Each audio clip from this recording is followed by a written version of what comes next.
Assalamualaikum warahmatullahi wabarakatuh. Alhamdulillahirabbil alamin. Wassalatu wassalamu ala Rasulillah wa ala alihi wa ashabihi wa wala. Bapak Ibu yang saya hormati, alhamdulillah kita panjatkan puji syukur kita dapat bersilaturahim. Mudah-mudahan Allah senantiasa mencurahkan rahmat, barokah, maghfirah kepada kita sekalian. Tema kita berhubungan dengan peristiwa hari ini. Bukan memperingati 30 SPKI, tidak usah diperingati, tapi kita diingatkan oleh peristiwa itu, begitu, untuk lebih mengkonsolidasikan kita sebagai umat Islam menghadapi kemungkinan kebangkitan itu. Mereka juga tidak pernah berhenti. Dulu akhir Kamarul Zaman berhubungan dengan film G30 SPKI, PKI akan tetap bergerak tanpa bentuk. Saya kira itu sinyalemen sekaligus juga warning bahwa dia akan terus bergerak. Bapak Ibu yang saya hormati, basis filosofinya kalau kita kaitkan dengan Kitabullah Al-Quranul Karim, mungkin dalam Al-Quran surah Al-Baqarah 200 bolehlah bagi landasan. Faminan nas mayaqulu rabbana atina fid dunya wa ma lahu bil akhirati min khalaq. Jadi di antara manusia ada yang berkata, ya Allah berilah kebahagiaan dunia. Wa malahu bil akhirati min khalaq. Urusan akhirat gak dapat. Nah, filosofi komunis itu adalah duniawi. Disebutnya juga paham materialisme, sarwa materi. Itu duniawi.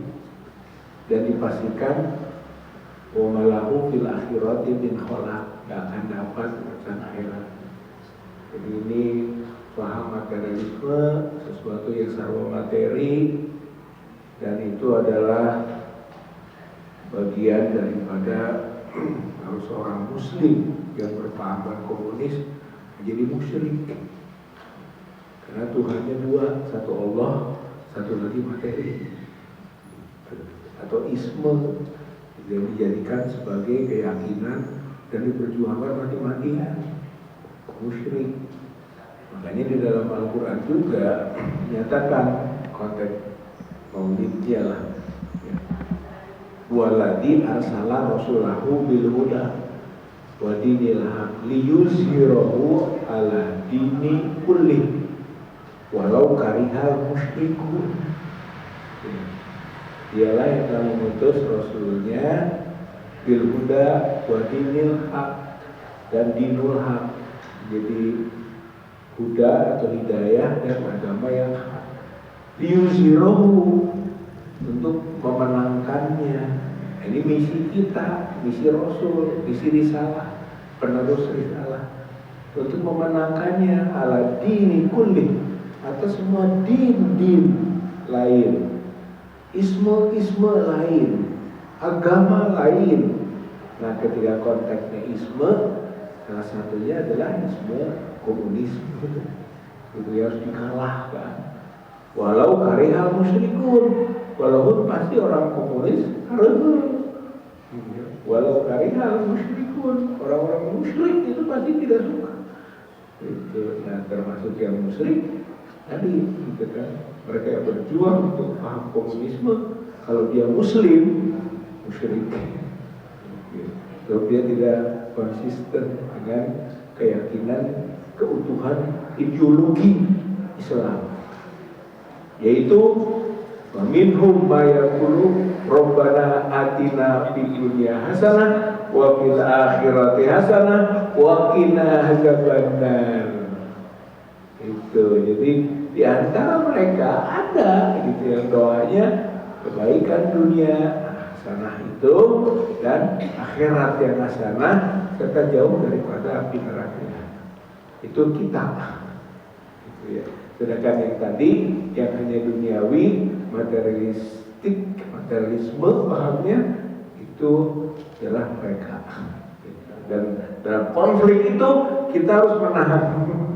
Liyuzirohu ala dini kulli, harus dimenangkannya agama yang hak ini atas semua paham-paham tadi. Ini landasan spiritual, ya, landasan dalil berkaitan dengan konsepsi perjuangan kita. Ibu bapak yang saya hormati,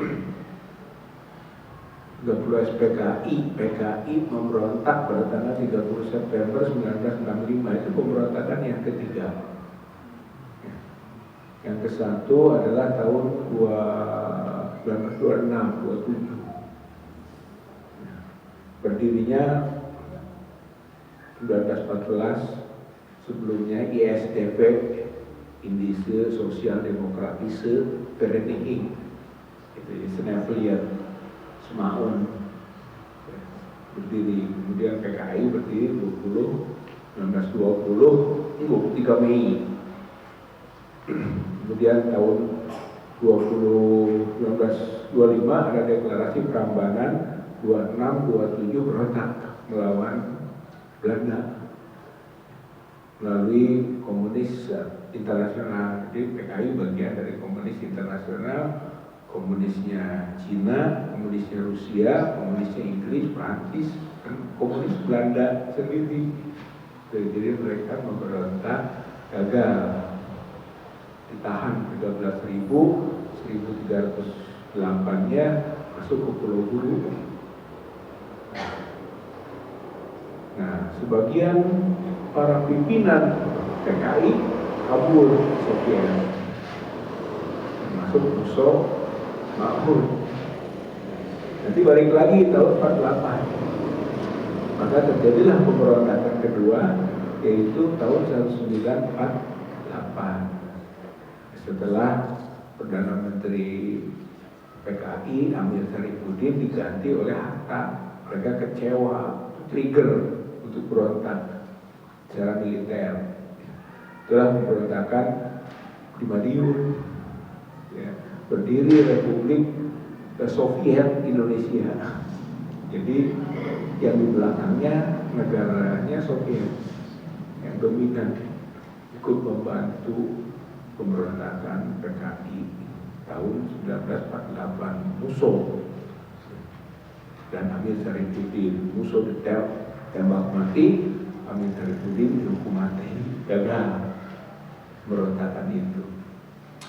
Baru dia berontak lagi tahun 65, 30 September. Jadi memang watak komunis itu berontak. Siapa ketika nanti juga dia kuat, dia akan melakukan tindakan yang sama, kudeta gitu.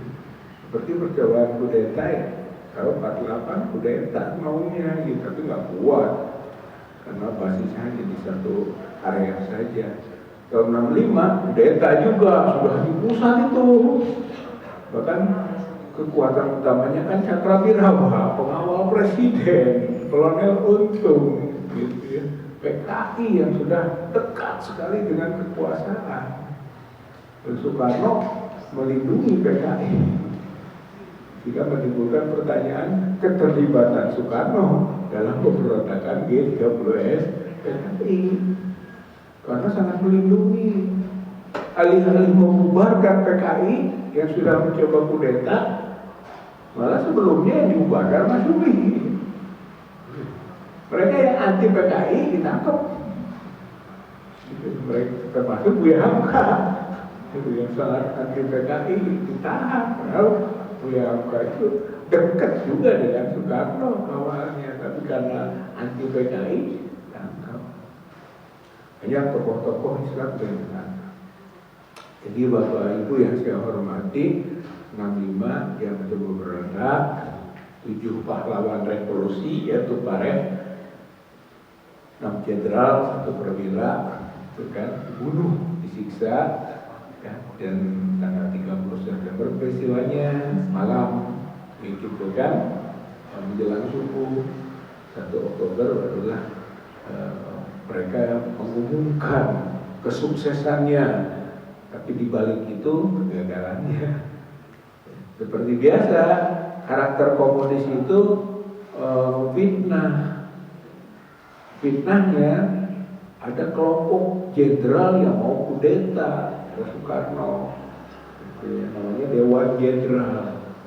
Alasannya itu mereka melakukan pembelaan terhadap Soekarno katanya, karena mau dikudeta oleh Dewan Jenderal pimpinan Nasution. Tapi itu fitnah, dia bikin Dewan Revolusi, padahal nggak ada namanya Dewan Jenderal. Itu buatan saja, dia yang mau kudeta. Makanya PKI mengepung istana, itu ada tentara yang misterius ada di istana waktu Soekarno mau ke istana. Gitu, ternyata ada berita dikepung PKI itu udah mau menguasai istana, larilah ke Halim blok PKI juga. Umar Dhani komandannya, Panglima Angkatan Udara PKI. Jadi lari ke Halim ya berarti ada tanda kutip kembali ke ruang perlindungan PKI, walaupun bahasa kenegaraannya di situ bisa terbang kemana-mana. Tapi kan ruang buaya adanya di Halim, dan Umar Dhani membiarkan latihan pemuda rakyat di Halim. Berarti memang Umar Dhani PKI, ya, sampai akhirnya divonis hukuman mati. Tapi nanti diubah berikutnya menjadi seumur hidup dan meninggal Umar Dhani. Nah, jadi 3 peristiwa 26, 27, 48, 65. Setelah 65, kongres terakhirnya PKI itu di Blitar. Tahun 65 itu kongres terakhir, namanya kongres ke-7 PKI di Blitar. Nah, setelah PKI diobrak-abrik dengan ketetapan MPRS 25 tahun 1966, diperkuat nanti oleh ketetapan MPR 1 tahun 2003, ya, kemudian jadi Undang-Undang 27 tahun 1999, lalu masuklah delik menyebarkan paham komunisme, Leninisme sebagai kejahatan di pasal 107 KUHP. Itu jadi undang-undang tadi memasukkan pasal 107 bahwa menyebarkan komunisme, Leninisme, Marxisme itu sanksinya 12 tahun. Itu waktu ditetapkan PRS belum ada, itu hanya larangan pembubaran, itu kan hanya pembubaran PKI, larangan PKI, larangan menyebarkan paham komunisme, Leninisme, Marxisme, hanya itu di ketetapan MPRS. Tapi nanti di Undang-Undang 27 tadi yang memasukkan pasal 107 KUHP barulah ada itu sebagai delik kejahatan dan ada sanksi menyebarkan komunisme, menyebarkan paham Leninisme, Marxisme itu 12 tahun. Kalau dari menyebarkan timbul kerusuhan, ada konflik, ada perlawanan, ada musuh saja 15 tahun. Kalau dari penyebaran tadi targetnya mengganti ideologi negara Pancasila 20 tahun, itu pasal 107D. Itu yang rusuh tadi 107C, yang 12 tahun 107A. Ini gambaran aturan hukum. Jadi kalau ada yang menyebarkan paham komunisme itu melanggar hukum. Laporkan aja ke polisi, proses nanti. Itu diskusi-diskusi soal komunisme itu Leninisme, Marxisme di ruang-ruang yang kita tahu mencurigakan, laporkan ke polisi, dia kena perbuatan pelanggaran hukum. Ada aturan, ini yang penting buat kita catatan namanya. Tapi bapak-bapak, ibu-ibu, mereka berusaha terus. Jadi mulainya dari mana? menghapuskan ketetapan MPRS 2566. Kan basisnya itu soal larangan pembubaran PKI, larangan menyebarkan paham rasisme, feminisme, marxisme, itu ya tadi. Itu kan ketetapan itu. Maka mereka sekarang berjuang, dan inilah indikasi bahwa ada neo komunisme, neo PKI, KGB itu. Komunisme gaya baru adalah berupaya untuk menghapuskan pasal TAP MPRS 25 tahun 1966. Bapak Ibu yang saya hormati, kongres terakhir PKI kan tadi 65. Tapi jangan lupa ada lagi kongres PKI tahun 2000. Nah, Ibu boleh baca bukunya Pak Aldian Tanjung ya, pakar lah, concern dia dalam masalah komunisan ke PKI ya. Itu kan ditemukan di situ katanya kongres PKI tahun 2000 di Sukabumi Selatan. Motornya Rifka Ciptani. Kenal ibu bapak Rifka? Kenal enggak ya? Tapi anggota DPR yang membuat buku Aku Bangga Menjadi Anak PKI. Dokter Rifka Ciptani, proletariat namanya. Nah itu motornya, dia dapil Sukabumi untuk PDIP.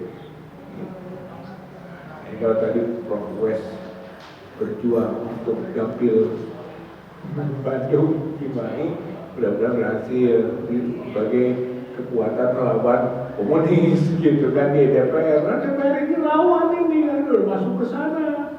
Gitu.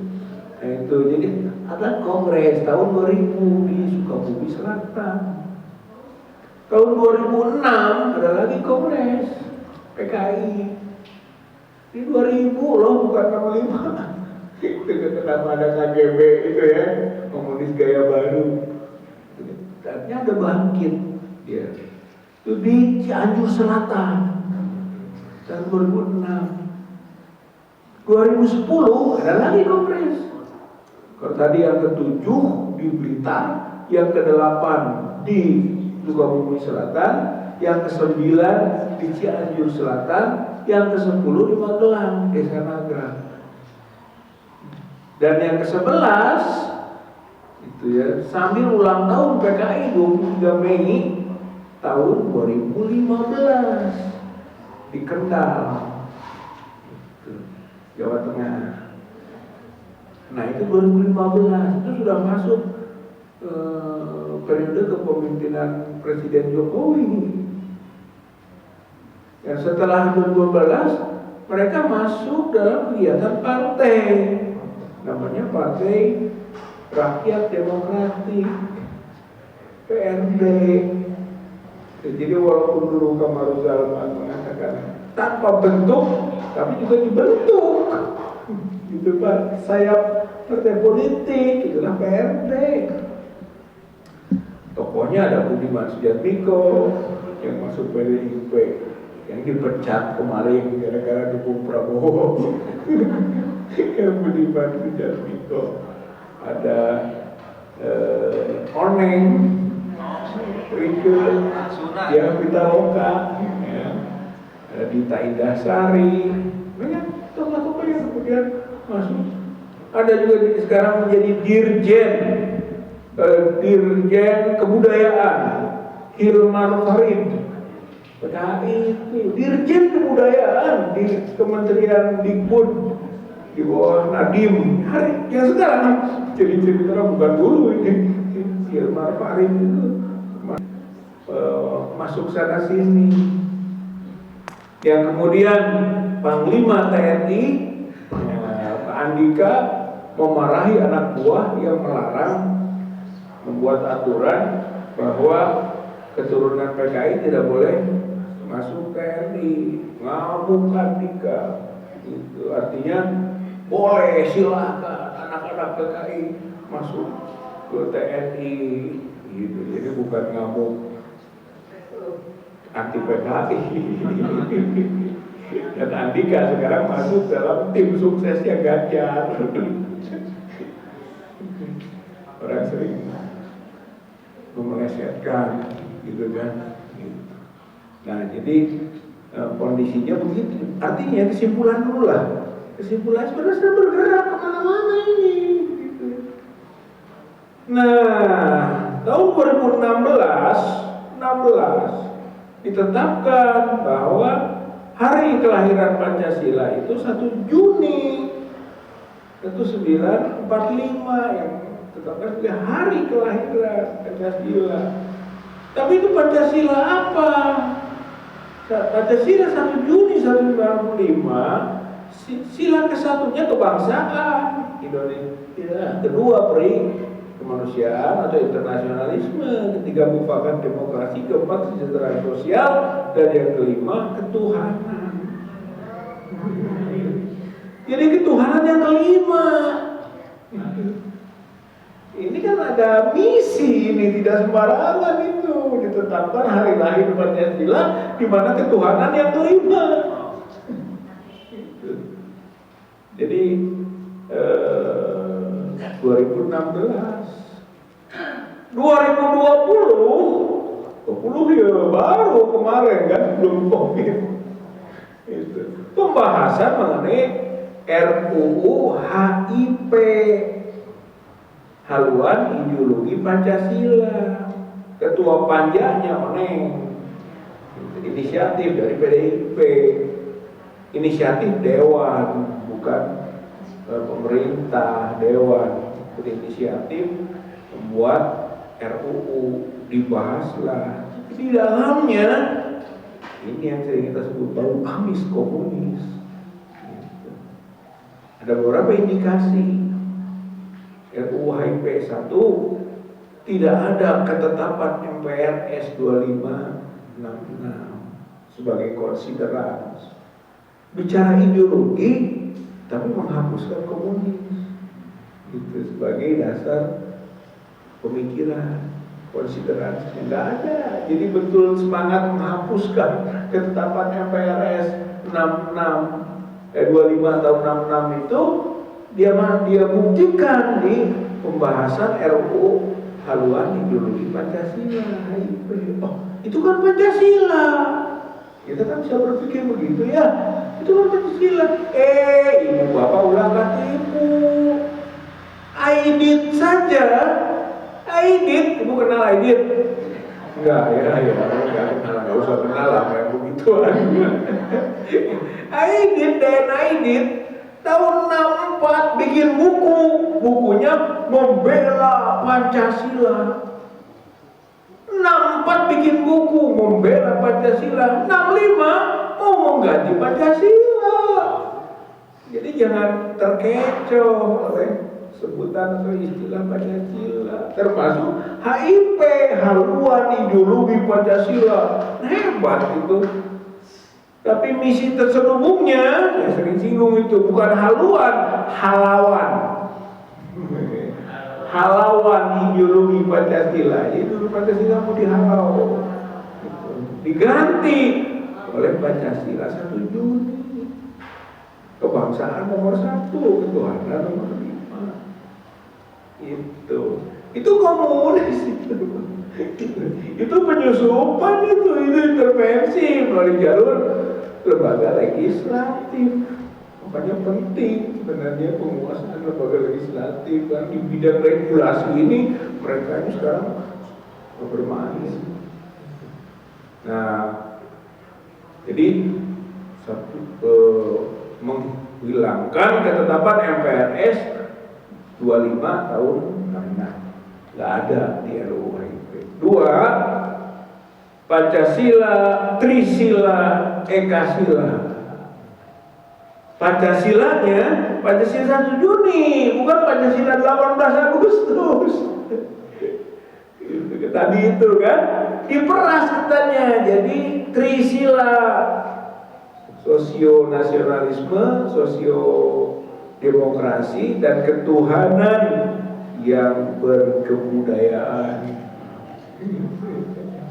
Jadi ketuhanannya juga berkebudayaan.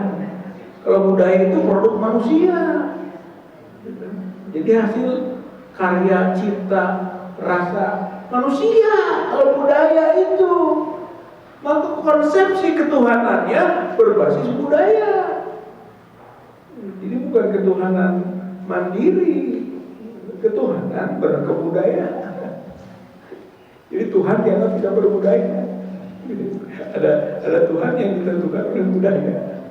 Ya banyaklah tafsirnya ya, tapi begitulah gambarannya. Jadi dari Pancasila jadi Trisila, tadi kan 3 silanya, dan ujungnya ada juga yang disebut dengan Eka Sila.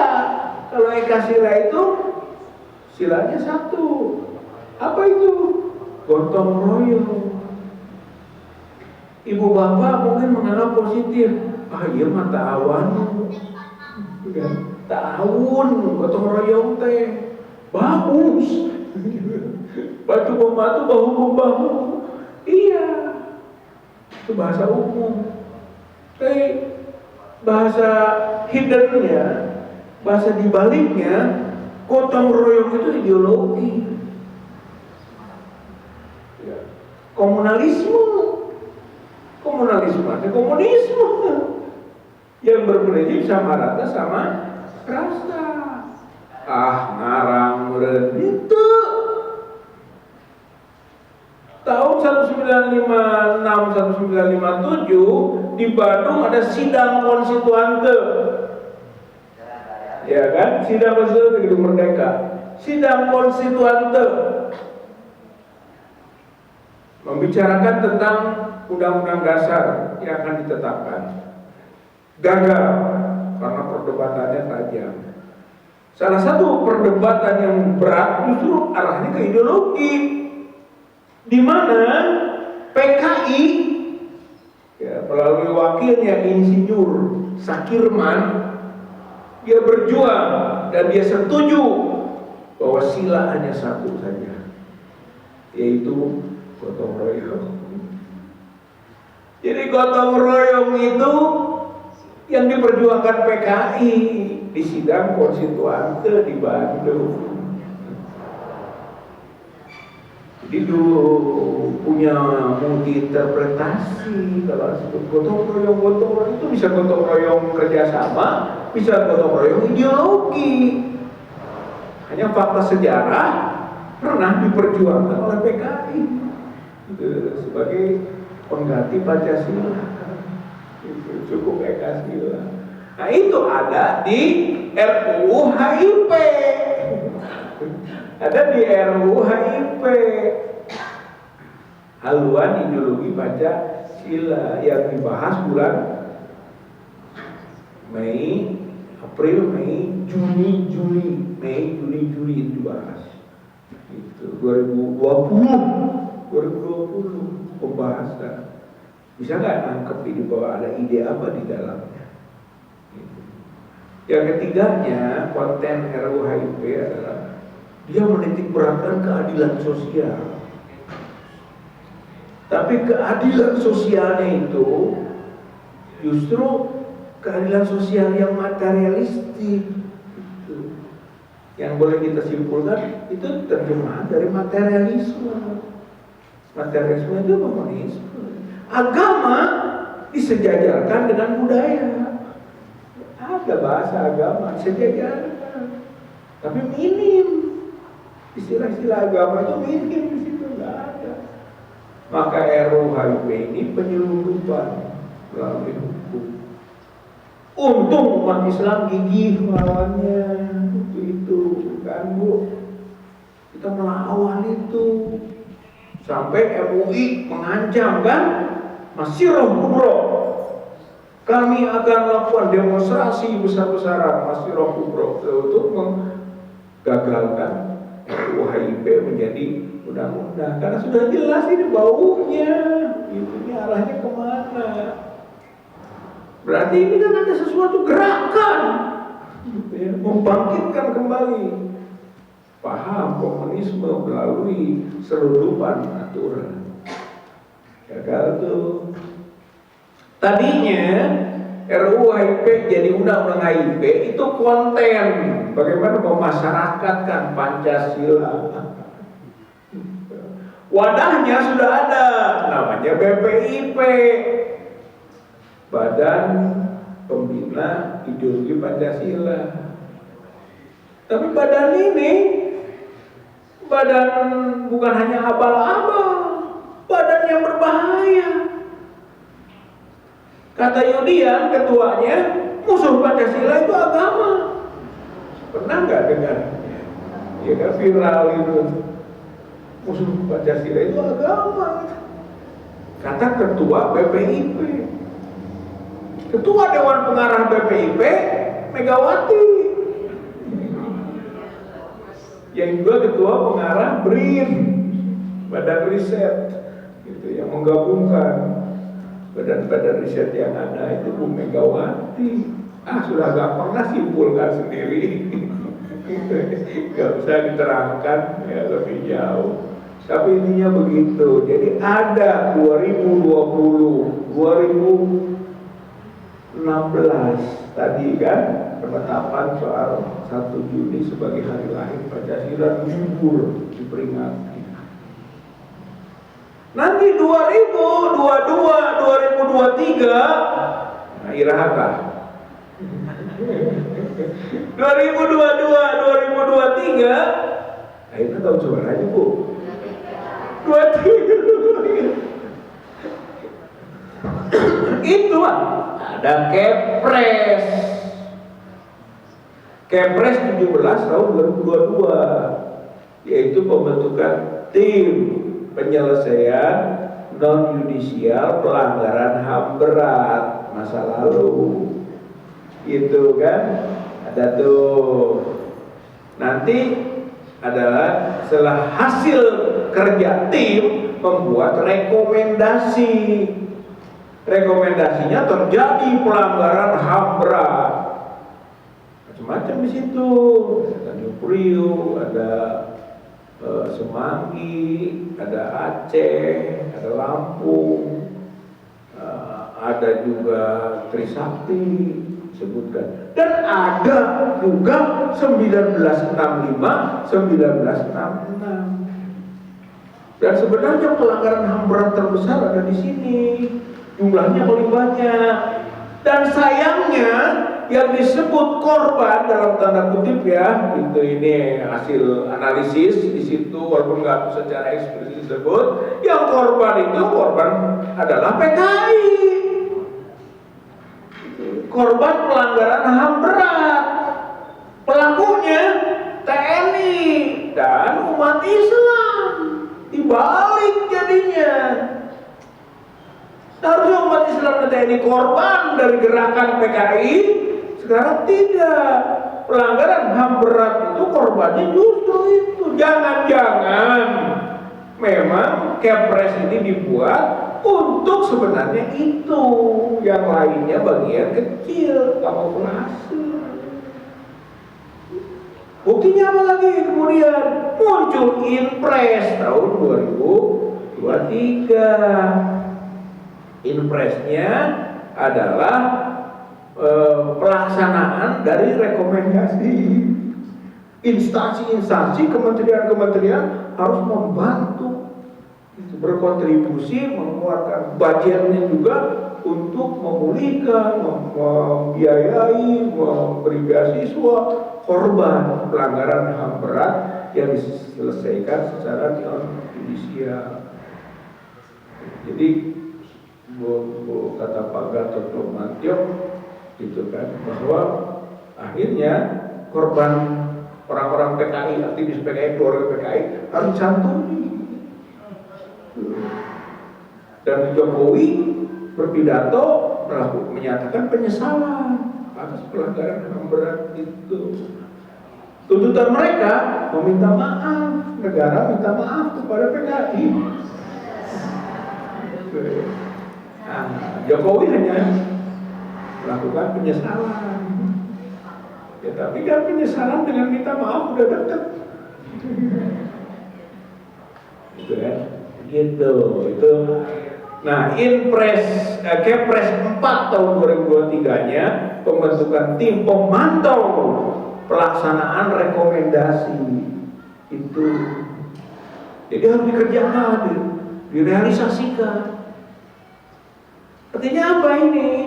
Artinya ketika kasusnya 6566 PKI, berarti penyantunan, pemulihan martabat. Di tahun 2023, di ujung masa kepemimpinan Presiden Jokowi.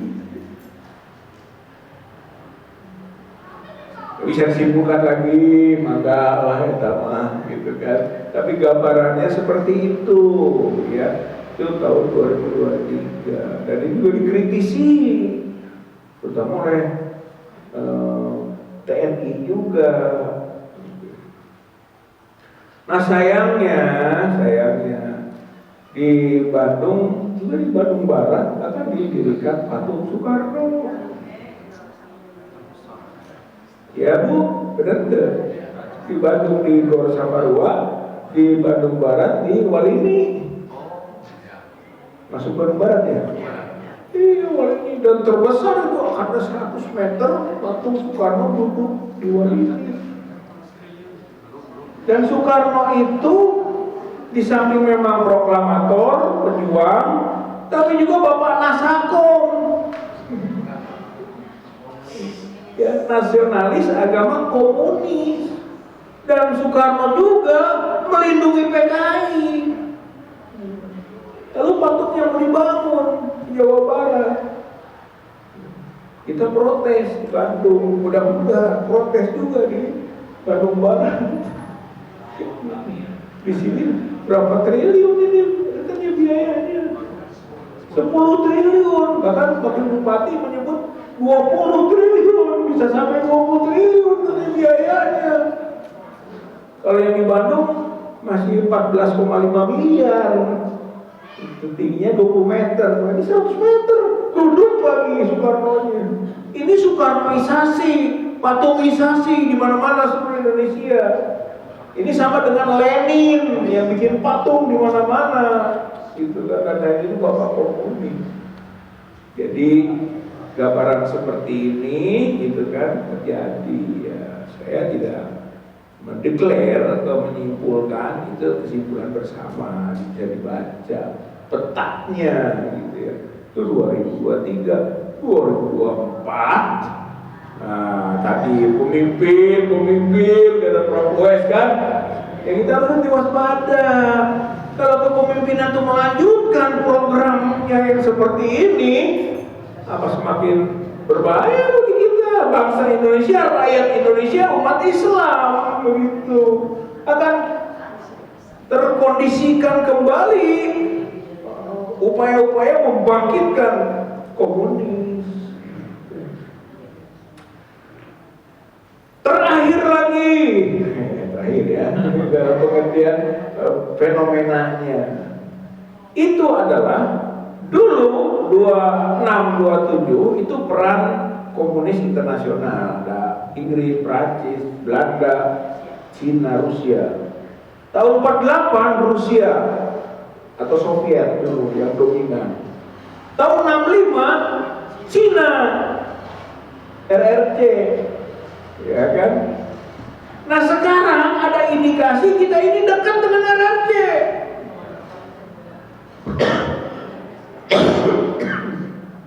Yang terakhir bulan Juli 27-28 Juli Pak Jokowi beserta tim diundang ku Xi Jinping. Ku Xi bukan bahasa Cina. Ku Xi Jinping.